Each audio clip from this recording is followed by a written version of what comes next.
So Cherokee is with us today in the B21. She's just finished her set. Hi Cherokee. Hi Morgana. It was so nice to see you dancing like you did. Thank you. If you had to describe in a few words the atmosphere you just created here, what would it be? Something with heart, a lot of soul and a lot of love. Nice. You started out in Melbourne and later lived and played in cities like Berlin or Shanghai.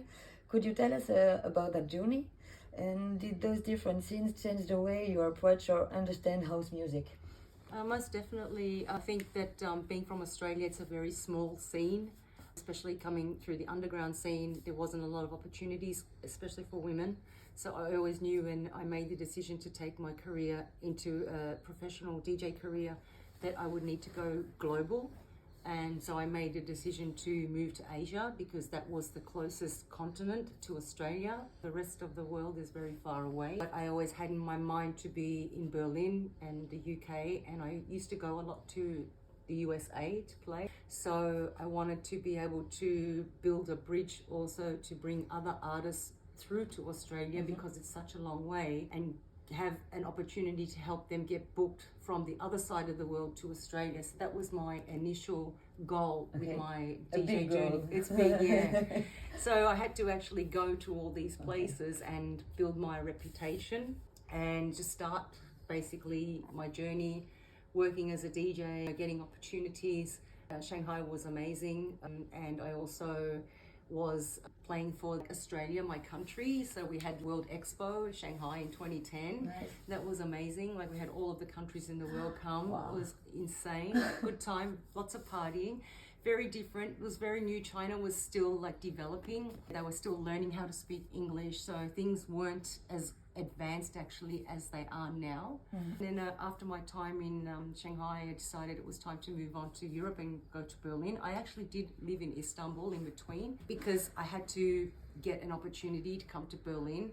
So in the meantime, I had a friend in Istanbul and she said, why don't you come to Istanbul? So I was applying for some like stage manager jobs in the music industry, and I got a job there like, as a stage manager running this, a small little festival curated for music products because I used to work for Yamaha Music, so I know a lot about sound and products. So I got that job, and once I got that, I decided to move over there. And that was really good because I was branching out into a new European market. I also, from there, I did a residency so in Berlin, in Frankfurt, and also in Zurich because Zurich wasn't too far from Frankfurt. Oh, well, naturally. Yeah, so I was keeping quite busy, and then decided to come over to Belgium. That was a tough time. Arrived right on COVID, and also unfortunate for me because I had just closed off all of my taxes, so I wasn't able to get any artist funding when I came to Belgium because I had no work history and I closed off everything in Germany. So if I hadn't closed things off, I would have got the financial component to help like a little bit for the artists at that time. And then COVID was very difficult. Lost pretty much everything. I had strict instructions by Stad Gent. They wanted me to do the integration course. I had to do the language course 1 and 2, and I had to pass everything before they would allow me to register to work. And it was a very stressful time, and no one wants to be forced to do things. I wanted to learn the language, but in my own time. But when you have something put on you where you like have a pressure, like pressure, because I had to wait.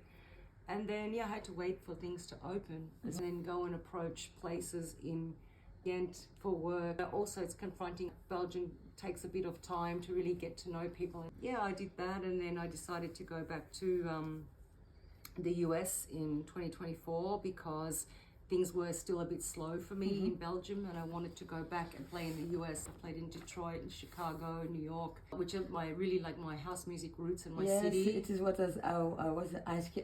Your sound is deeply rooted in the house traditions of Chicago and New York. So what is it about that musical culture that still inspires you today, and when you are behind the decks? I think it's really just about where my journey began. I started on vinyl, so I was buying a lot of US house music.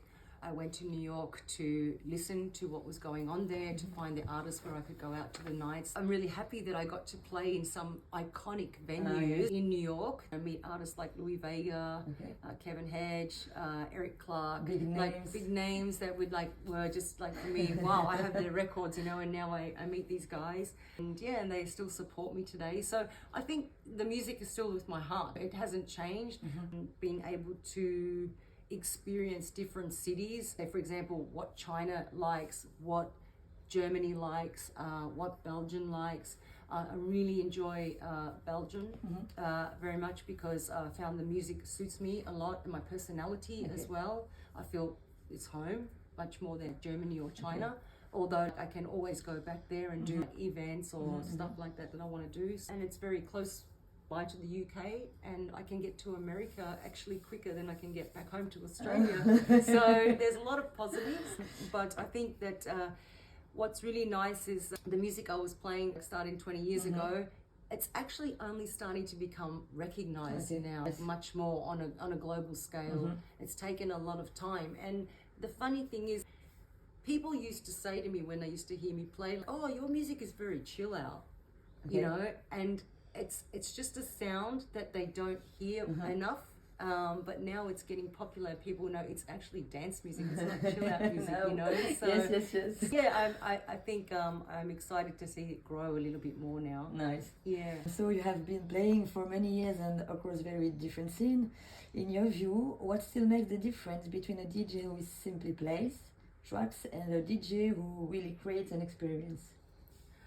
I think they have to be motivated to keep up with the trends and not be closed-minded. I was part of the group that brought the Afro House scene to Amsterdam in 2016 to ADE, and it was a very different sound, Afro House. It was more soulful, almost like it was deep and soulful house. So I had a real warmth to it, but it gentrified and it really changed. It got harder, you know, a lot of drums.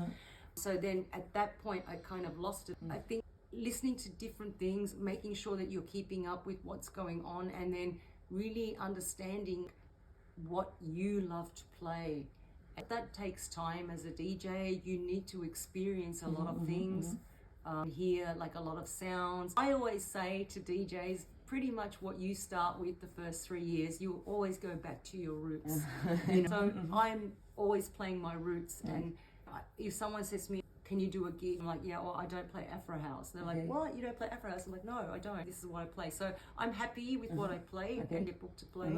I think for me, that's what really is the most important thing for a DJ. And there's so much stuff now on social media, which I see a lot of marketers as well saying, as a DJ, you need to do this and you need to do, but you know, they're not DJs. They are giving actually advice from a financial marketing point of view. There is no music anymore in this kind of thing. No, and they don't understand, like, you know, the adversity, you know, the hardship, the lack of financial stability, all of these things that go with being a DJ. If you're solely relying on your art to do this, it's really trying to be strong through the silent times and keep going and believing in yourself. So this is for me the main thing, and maybe the most difficult too. The most difficult, but unfortunately now I feel the DJ scene is sold as a totally different thing. Everybody wants to be a DJ more than ever. A famous DJ. A famous DJ, but the thing is, electronics and the products have changed. Yes. You can just buy something and you don't have to do anything anymore. You just press a button. So, you know, and then you have DJs that are trying to be a DJ by showing it, but they're not feeling the music. So there is a big disconnect. So I think there's a lot of experience. The ones that really start and want to go back to the art of it, they will prosper in the long run. And do you have a final word, maybe? Thank you, B21 Radio. It was just an honor to be here. The first one. Yes, the first one. I even got my name on the wall. Hello, my name is Cherokee. And I'm just going to say, like, never stop loving, believe in yourself. Yeah, just listen to yourself. A lot of people are going to doubt you. In the end, you'll just forgive them, because if you really believe that you can go the extra mile, then it will come. You need to take your time and take your own time. We all have our own time and pace as well. So, yeah, just keep on going. Thank you. You're welcome. Bye. Bye.